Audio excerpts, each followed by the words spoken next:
High आज हामी बनाउँदैछौँ पानीपुरी। पानीपुरीको लागि सबभन्दा फर्स्टमा म चाहिँ पानी रेडी गर्छु। त्यसको लागि चाहिँ थोरै तातो पानी, मैले चाहिँ तातो पानी युज गर्नुको मेन कारण भनेको चाहिँ यो ट्यामरिडको चाहिँ रेसाहरू चाहिँ खुल्छ। यसमा चाहिँ मैले हाफ अफ दिस खट्टा मिठा बनाउने कारण चाहिँ 3 चम्चा चाहिँ मैले चिनी राखेको छु र थोरै स्पाइसको लागि खोर्सानी। अब यसलाई चाहिँ हल्का भिजाएर राख्दिने। यो तातो पानी सेलाउँदासम्म यो सबै रेसाहरू चाहिँ खुल्छ अनि त्यसपछि इमलीको स्वाद चाहिँ नर्मल चिसो पानीको भन्दा अलिकति बढी आउँछ। यसलाई चाहिँ अब म छोपेर राखिदिन्छु।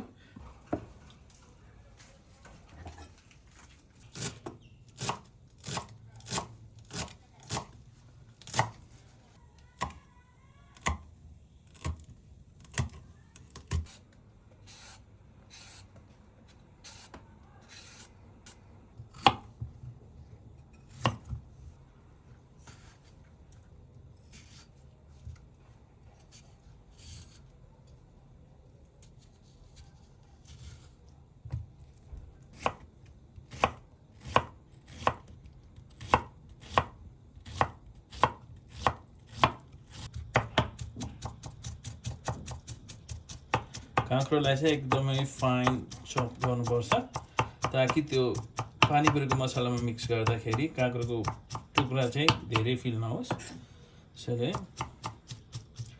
यसले चाहिँ किन भन्दा पिरो धेरै खाने भएर काँक्रोले चाहिँ अलिकति शीतल गराउँछ। धेरै ठाउँमा चाहिँ यो युज हुँदैन काँक्रो, र मलाई चाहिँ यसको टेस्टले एकदमै पानीपुरीको स्वाद नै फरक आउँछ जस्तो आउँछ।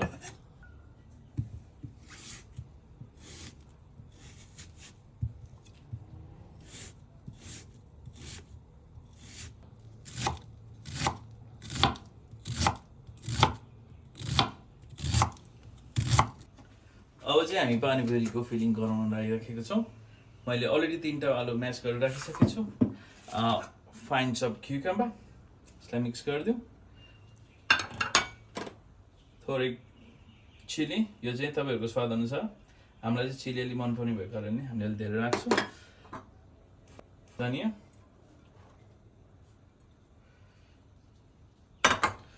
अनि सबै नेपालीको फेभरेट कालो चना, स्वाद अनुसारको नुन, अनियन,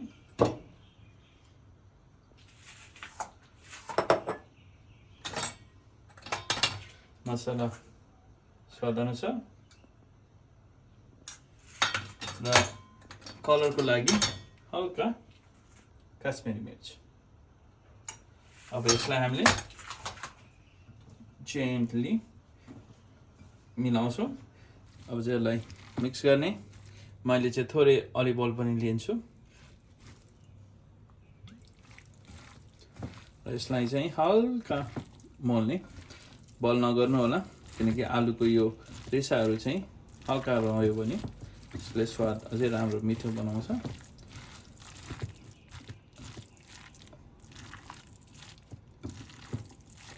अब चाहिँ हामी पानीपुरीको लागि पानी बनाउन गइराखेको छौँ। यो अघि आधी घन्टासम्म राखेर सोक पनि गरिसकेको छ।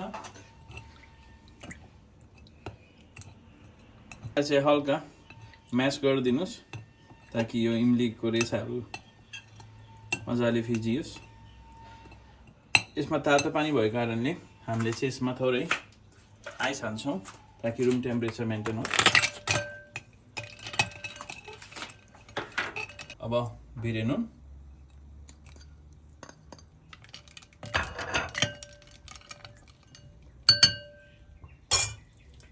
कागती, मिन्टी फ्लेभरको लागि चाहिँ मैले थोरै मिनलाई चाहिँ यहाँ म्यास गर्छु। मिनको एकदमै स्ट्रङ फ्लेभर आइराखेको छ। अब यसलाई चाहिँ मैले चाहिँ पिसेसमै राख्छु, धेरै फाइन पनि गर्दिनँ। अहिलेको पानीमा अब चाहिँ पानी एड गर्नुस्। हामीले चाहिँ 4 जनाको लागि बनाउने भएको कारणले पानी अलि धेरै नै राखेका छौँ। अब पानीपुरीको प्याकेटसँग आएको पानीपुरी मसला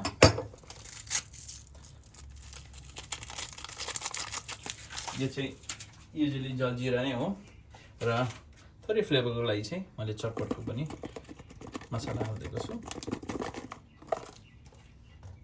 अब यसलाई स्टिर गर्ने हल्का। अब चाहिँ थोरै धनिया र थोरै बुन्दीसँग मिक्स गरिसकेपछि हाम्रो पानी चाहिँ अब रेडी भइसकेको छ। अब हामी पानीपुरीको पुरी बनाउन गइरहेका छौँ। अब चाहिँ हामी तेल हाल्छौँ। तेल चाहिँ धेरै हाल्नु पनि पर्दैन।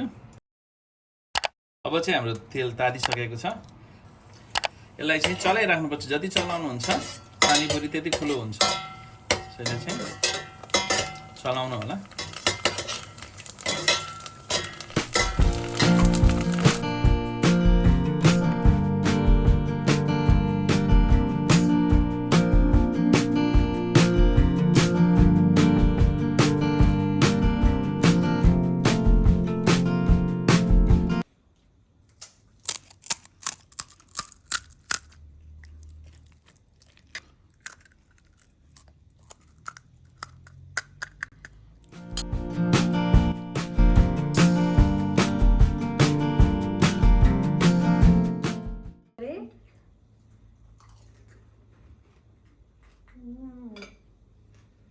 Here we go.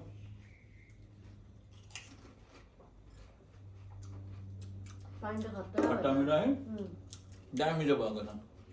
दामी दामी दामी